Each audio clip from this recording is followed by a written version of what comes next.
The rope bit deep into Cordelia's wrists as she lunged forward, nearly toppling the auctioneer from his makeshift platform. Her wild auburn hair whipped across her face like flames as she snarled at the crowd of men gathered in the dusty town square of Millbrook Hollow. $25 for the mountain witch, called out a grizzled prospector, spitting tobacco juice into the dirt.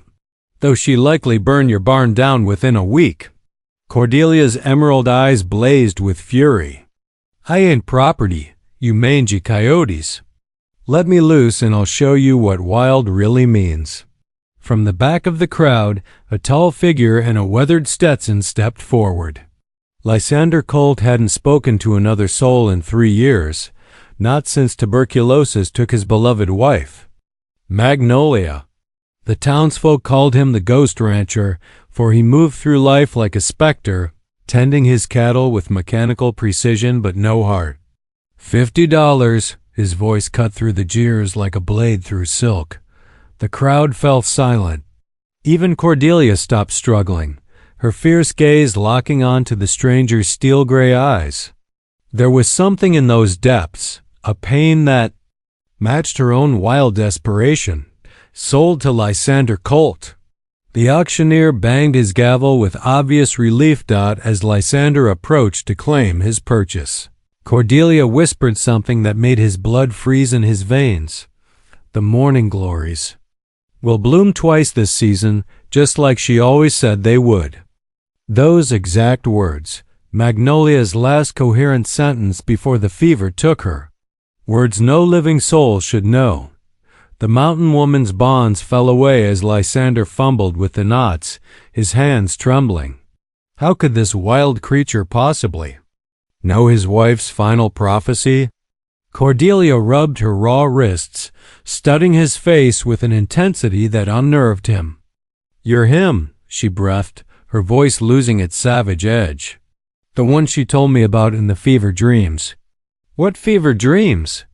Lysander's voice was barely a whisper, but Cordelia had already turned away, her bare feet carrying her toward his wagon with surprising grace. The crowd dispersed, muttering about mountain folk and their strange ways, but Lysander remained frozen in place.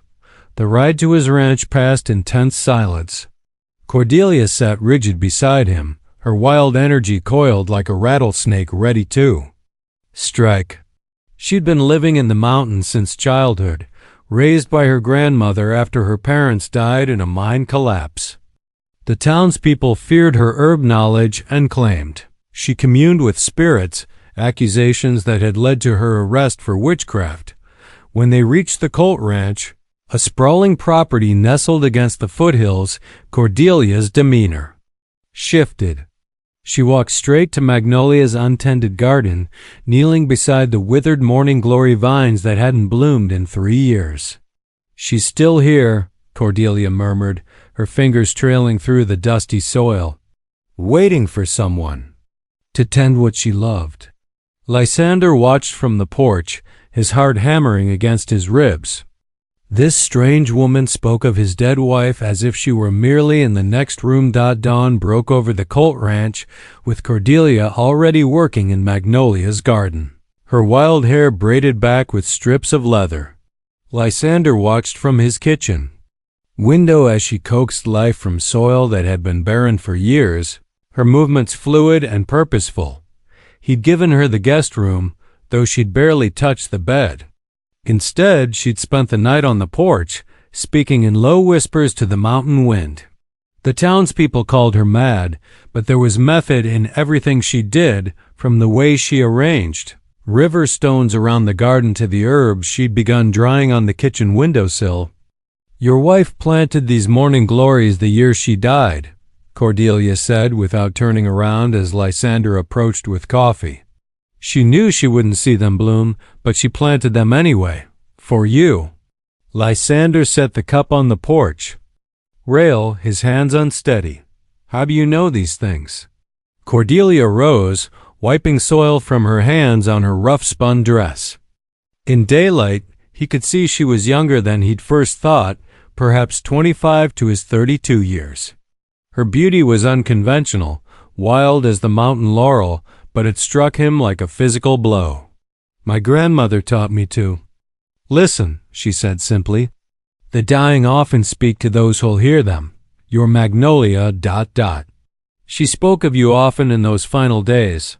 You were there when she died? The question tore from his throat. I brought her medicine, tried to ease her passing. But the fever was too strong. Cordelia's eyes softened with memory. She made me promise something. Lysander waited, afraid to breathe. She said if anything happened to her, I should find the man with gray eyes and a broken heart. Said he'd need someone to remind him that love doesn't end with death, it just changes form. The coffee cup slipped from Lysander's fingers, shattering on the wooden boards. Magnolia had always said he had eyes like storm clouds, and his heart, yes, it was broken beyond repair. She told me about your favorite meals, the way you hummed while working, how you talked to the horses like old friends, Cordelia continued. She wanted you to know that someone would remember her stories, carry them forward. Over the following weeks, Cordelia transformed the ranch. Her wild energy channeled into purposeful work, tending the garden, cooking meals that tasted like magnolias, even humming the same lullabies his wife once sang. But it wasn't mimicry. It was as if she carried pieces of Magnolia's spirit within her own fierce soul.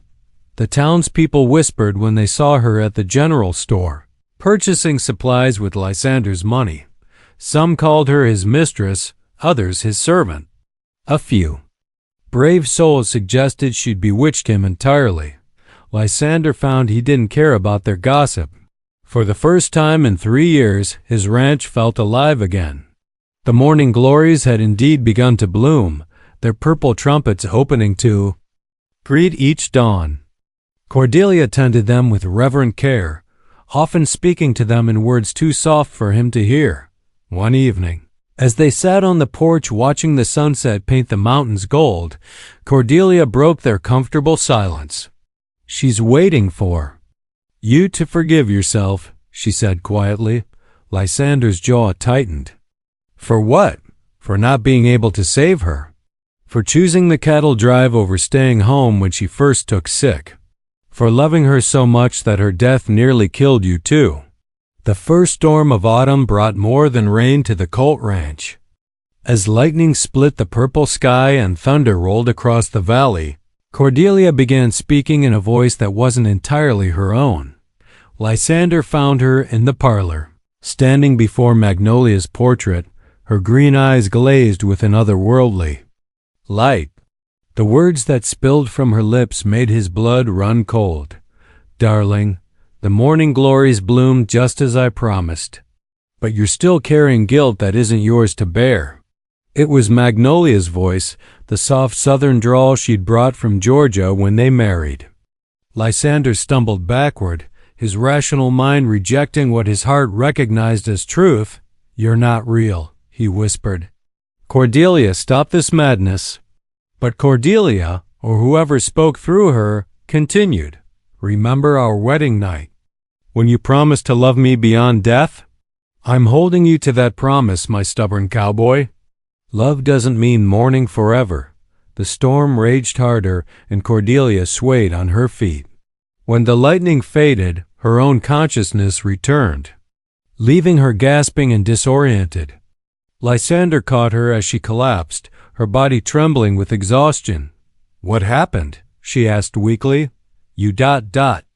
Lysander struggled for words. You spoke like her, exactly like her. Cordelia's eyes widened with understanding. It's been happening since I arrived. In dreams mostly, but sometimes when I'm tending her garden. She's trying to tell you something important. Over the following days, the episodes became more frequent. Magnolia's presence grew stronger, speaking through Cordelia about memories only she and Lysander shared, their first dance at the county fair, the way he'd built her a special shelf for her books, the secret names they'd given their favorite stars. The townspeople began to notice changes in both of them. Lysander started speaking again, his isolated existence cracking open like an egg. He'd begun riding into town for supplies, nodding to neighbors, even managing brief conversations about weather and cattle prices. Cordelia, meanwhile, was losing her wild edge. Her hair grew longer, her movements softer. She wore Magnolia's dresses. Now, with Lysander's permission, and they fit her perfectly despite their different builds. Some folks whispered about witchcraft, but others, particularly the older women who remembered Magnolia's kindness, began to see something beautiful in the strange arrangement. "She's gentling him," observed Widow Morrison at the church. "Social, and he's civilizing her.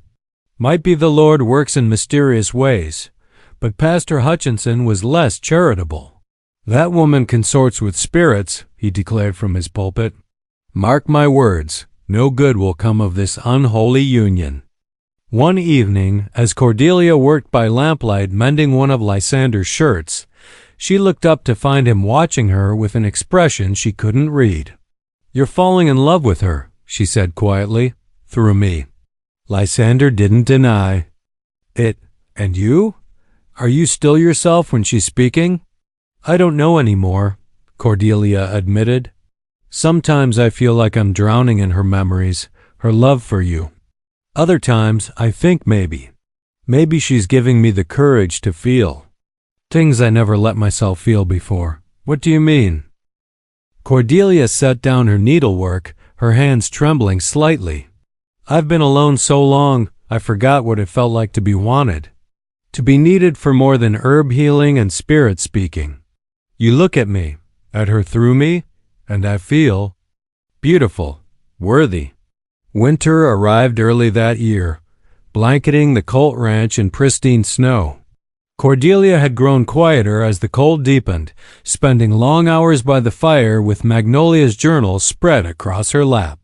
She read them voraciously, absorbing every detail of the woman whose life had become intertwined with her own. Lysander found her weeping over a particular entry one December evening. The journal lay open to a page dated just weeks before Magnolia's death. "If anything happens to me, I pray Lysander find someone to love again. Not a replacement for what we had, but a new kind of love, one that honors our past while embracing the future. He has too much heart to waste it on grief." "She knew she was dying," Cordelia whispered, "and she spent her last weeks praying for your happiness." Lysander sat beside her on the horsehair sofa, the firelight casting dancing shadows across their faces. "The last thing she said to me, ... She made me promise to keep living. I thought she meant just surviving, but she meant living with your whole heart," Cordelia finished. "The way you loved her." They sat in comfortable silence until Cordelia spoke again, her voice barely audible. "What happens when spring comes? When the morning glories bloom again and her spirit finally rests?" It was the question neither had dared voice. Would Magnolia's presence fade once her earthly concerns were resolved? Would Cordelia return to her wild mountain ways? Would Lysander retreat back into his shell of grief? "I don't know," Lysander admitted. "But I know I can't lose you too." Cordelia turned to face him, her green eyes bright with unshed tears. "You never had me to lose. I'm just the vessel for her final gift to you." "No." Lysander's voice was firm. "You're wrong about that. Yes, Magnolia brought us together, but what I feel, it's not just about her anymore." He reached for Cordelia's hands, calloused from months of hard work but soft as morning dew. "I see you, Cordelia Mountain-born.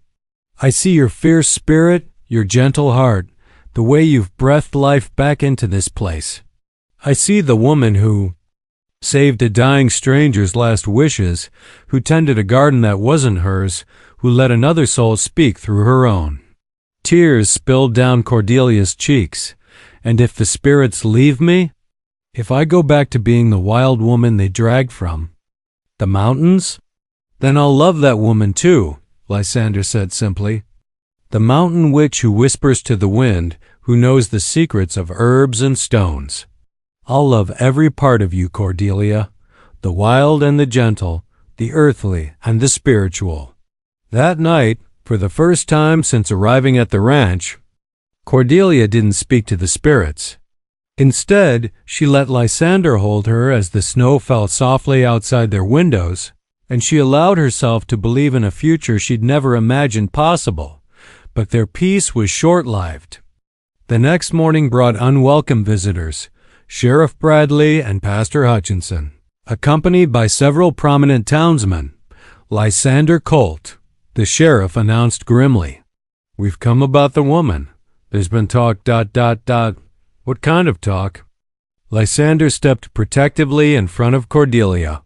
"Witchcraft," Pastor Hutchinson spat, "consorting with the dead, corrupting a God-fearing man with unholy practices." The courthouse in Millbrook Hollow hadn't seen this much excitement since the territorial judge had passed through 5 years prior. Every pew was packed with curious onlookers as Cordelia stood before the makeshift tribunal, her wild hair once again unbound, her chin raised in defiance. "The defendant stands accused of practicing witchcraft, communing with the dead, and corrupting the morals of this Christian community," announced Judge Pemberton, a thin man with spectacles who'd ridden in from the county seat. Lysander sat in the front row, his jaw clenched tight enough to crack teeth. They'd arrested Cordelia at dawn, dragging her from the ranch despite his protests. Now she stood alone against the gathered might of small-town prejudice and fear. "How do you plead?" the judge asked. "Not guilty of witchcraft," Cordelia replied. "Clearly, guilty of loving a good man and honoring a dying woman's wishes." A murmur rippled through the crowd.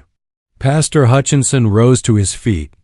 "Your Honor, this woman has been seen speaking to spirits, practicing herb magic, and living in sin with the defendant's husband." "I've done no such thing," Cordelia shot back. "I've tended a garden, cooked meals, and provided comfort to a grieving widower. If that's witchcraft, then every wife in this territory is guilty." Several women in the audience nodded approvingly, but the men remained stone-faced. The prosecution called witness after witness. Neighbors who'd seen Cordelia gathering herbs by moonlight, the auctioneer who swore she'd cursed him with boils, even young Tommy Fletcher who claimed she'd turned his milk sour just by looking at his cow. When it came time for the defense, Lysander stood to speak.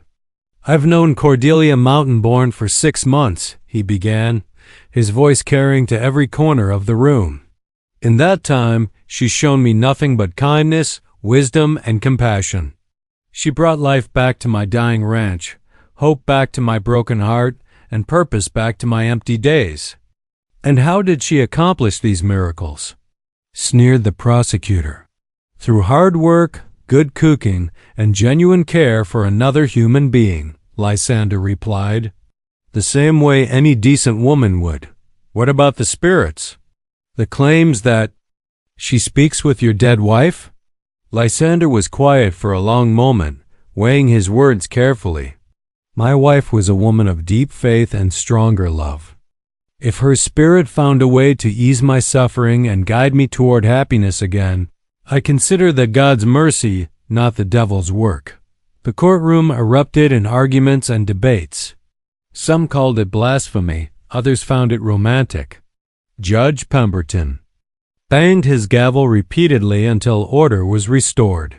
"Does the defendant wish to speak in her own defense?" he asked.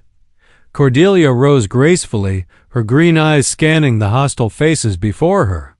"I was born in these mountains, raised by my grandmother to respect the old ways alongside the new. I know herbs that heal and prayers that comfort. One listen. When troubled souls need to speak, whether they're living or passed on." She paused, her gaze finding Lysander's across the crowded room. "I never asked to love Lysander Colt. Love found me, the way it finds everyone when they least expect it. If caring for a good man's broken heart makes me a witch, then I'll wear that title proudly." "And the spirits?" pressed Judge Pemberton. The dead don't rest easy when their loved ones are drowning in guilt and grief, Cordelia said simply. Magnolia. Colt was a woman of extraordinary love. That love didn't die with her body. It transformed, found a way to keep protecting the man she cherished. I was just the vessel she chose. The jury deliberated for 3 hours while snow began falling.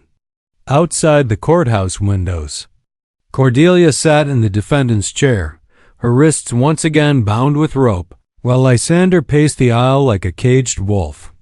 When the 12 men finally returned, their faces revealed nothing of their decision. Judge Pemberton adjusted his spectacles and read from the slip of paper they'd handed him. In the matter of Cordelia Mountainborn, accused of witchcraft and moral corruption, we the jury find the defendant. He paused dramatically. Not guilty of witchcraft, but guilty of practicing healing arts without proper Christian oversight. A collective gasp rose from the crowd.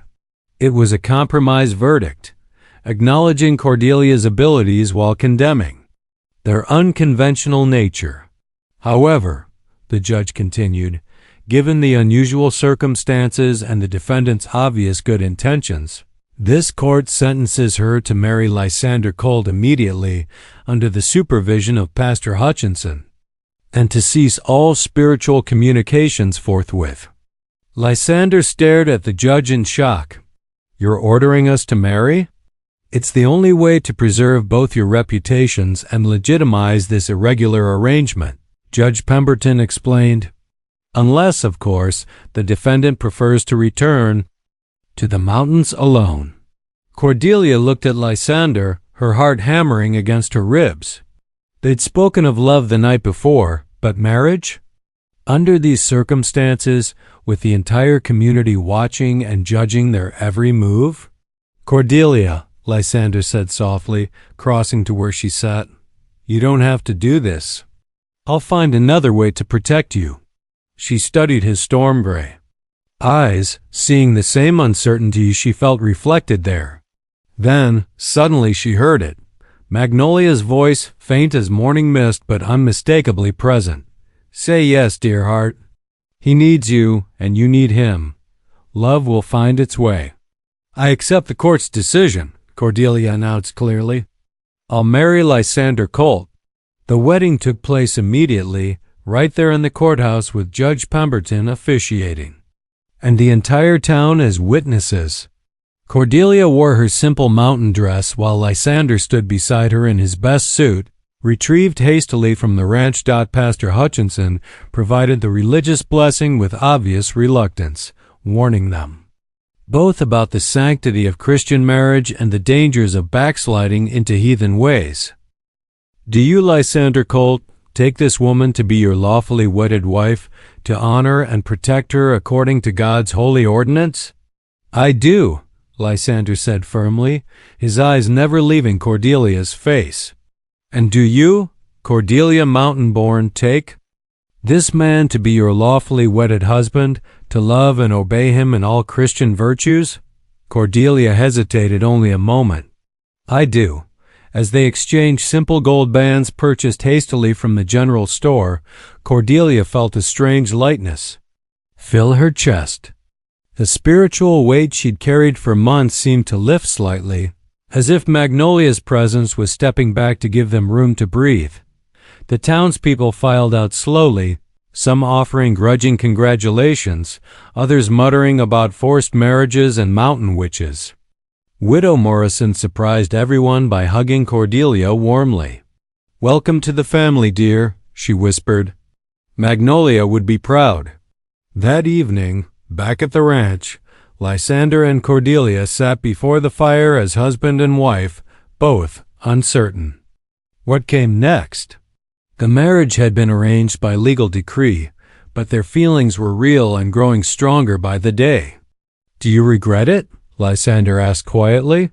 No, Cordelia replied, surprising herself with the certainty in her voice. I've never belonged anywhere before. Maybe this is where I was meant to be all along. Spring arrived early that year, melting the snow with unprecedented warmth and coaxing green shoots from the thawing earth. Cordelia worked tirelessly in Magnolia's garden, preparing the soil for the morning glories that would soon begin their climb toward the sun. The forced marriage had settled into something surprisingly comfortable.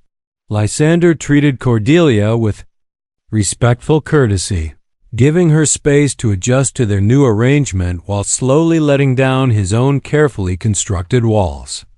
They shared meals and chores, conversation about the ranch and the changing seasons. At night, Lysander slept in the master bedroom while Cordelia remained in the guest room, both respecting the delicate nature of their union. They were married in name but still learning to be partners in truth. The spiritual communications had indeed ceased after the wedding, just as the court had ordered.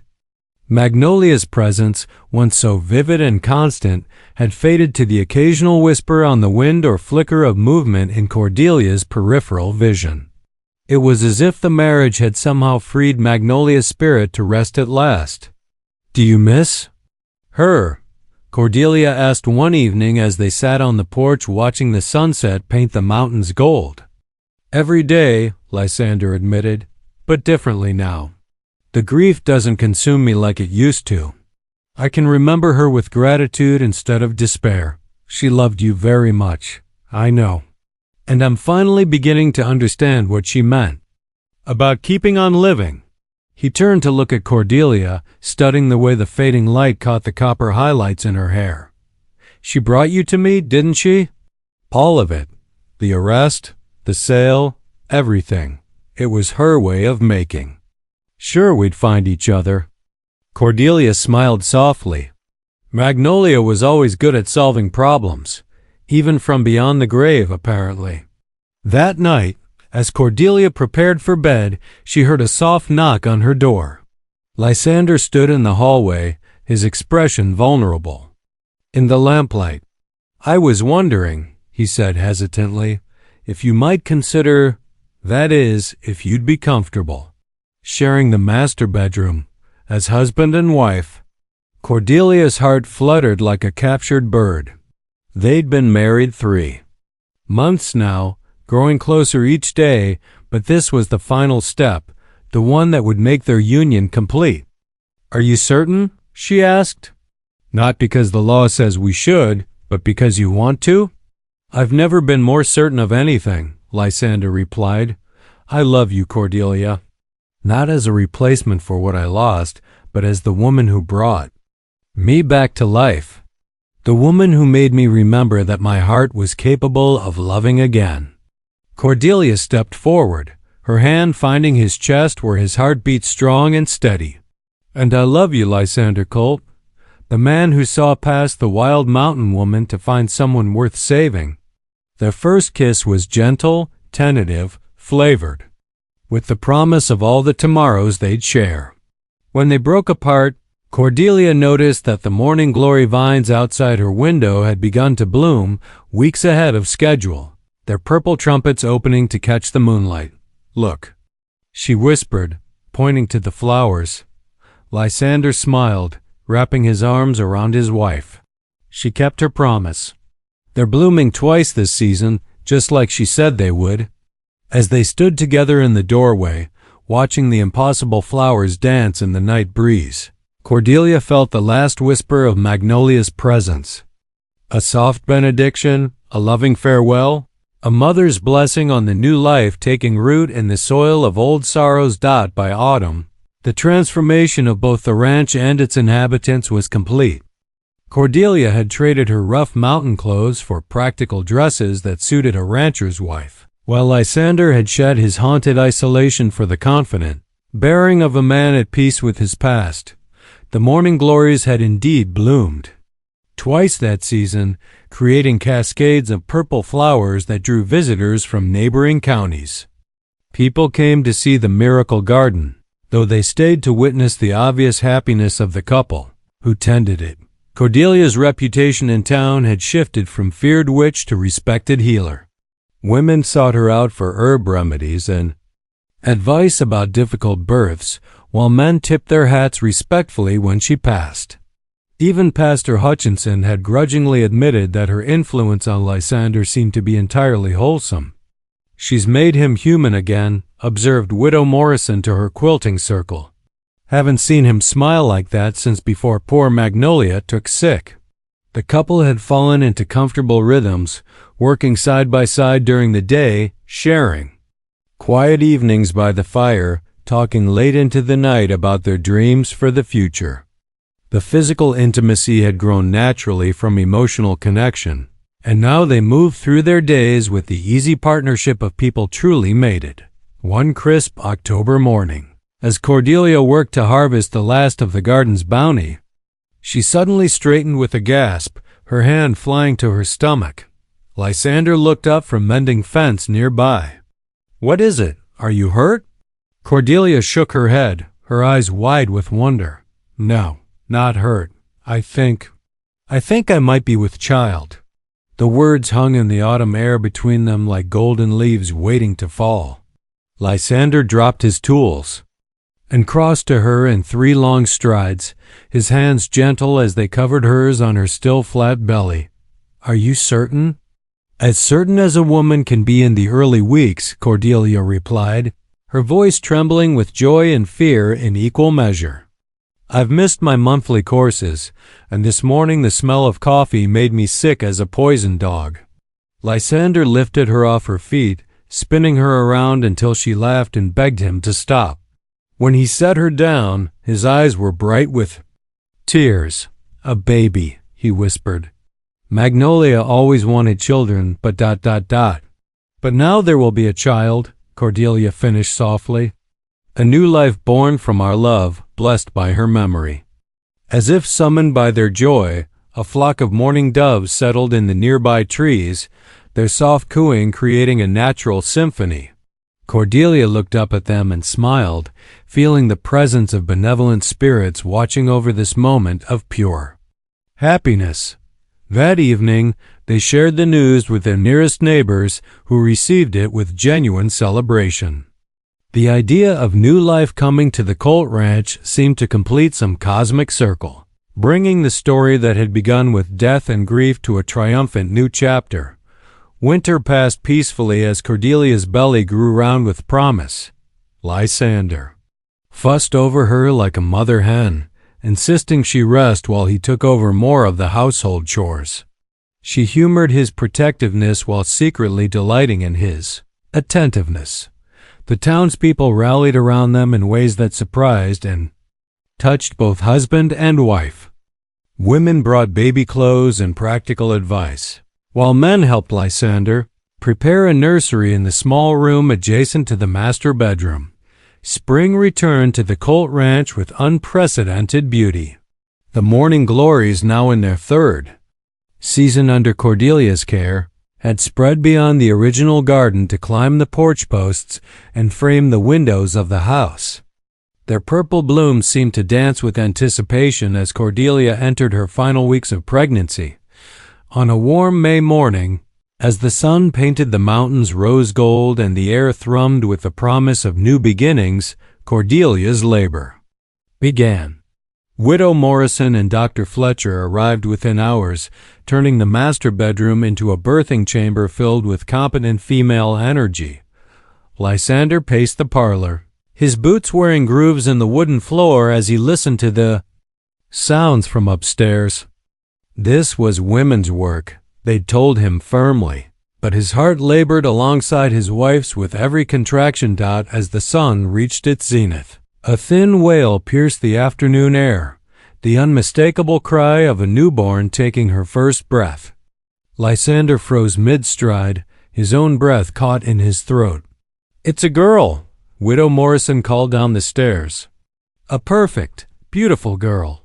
When they finally allowed him into the bedroom, Lysander found Cordelia propped against the pillows, exhausted but radiant, cradling a red-faced bundle in her arms. The baby had stopped crying and was regarding the world with solemn dark eyes that reminded him startlingly of Magnolia's. "Meet your daughter," Cordelia whispered, her voice hoarse from hours of effort. Lysander sat carefully on the edge of the bed, his large hands trembling as he reached for the tiny person who was half his heart made manifest. The baby's fingers closed around his thumb with surprising strength, and he felt his world shift fundamentally on its axis. "What shall we call her?" he asked. Cordelia smiled, her green eyes soft with maternal love. "I was thinking Magnolia Cordelia Colt, to honor both the woman who brought us together and the love that made this little miracle possible." "Magnolia Cordelia," Lysander repeated, testing the name on his tongue. "Maggie for short." As if she approved of her name, baby Maggie made a small, contented sound and drifted off to sleep in her father's arms. That evening, as the new family settled into their transformed life, Cordelia noticed something extraordinary. The morning glory vines outside their window had begun to bloom for the third time that season, something botanically impossible, yet undeniably real. "Look," she whispered to Lysander, who sat in the rocking chair holding his sleeping daughter. He followed her gaze to the window, where hundreds of purple flowers were opening in the twilight, their petals luminous in the fading light. For just a moment, both parents could swear they saw a familiar figure standing among the vines, a woman with dark hair and kind eyes, her face glowing with approval and joy. "Thank you," Lysander whispered to the vision, his voice thick with emotion, "for everything. For bringing her to me, for giving us this chance at happiness, for watching over us." The figure smiled and raised one hand in farewell, then faded like mist in the morning sun. But the peace she left behind was permanent, a benediction on the love that had grown from the ashes of grief. As the years passed, the Colt family flourished. Little Maggie grew into a spirited child who could speak to flowers and charm wild animals, inheriting her mother's gift for connecting with the natural world. 2 more children followed, a boy they named Marcus and another girl called Luna, filling the ranch house with laughter and the chaos of active young lives. Cordelia never lost her connection to the spiritual world, but she channeled it into healing and helping rather than communing with the dead. The townspeople came to rely on her wisdom and herb knowledge, and she became a beloved figure in the community that had once feared her. Lysander thrived as both husband and father. His grief transformed into gratitude for the unexpected second chance at happiness he'd been given. The ranch prospered under his careful management, and their love story became legend in Millbrook Hollow, a tale of how love truly does transcend death, taking new forms while honoring what came before. And every spring, without fail, the morning glories bloom 3 times in a single season, a living reminder that some promises are kept beyond the grave, and that love, once true, never truly ends.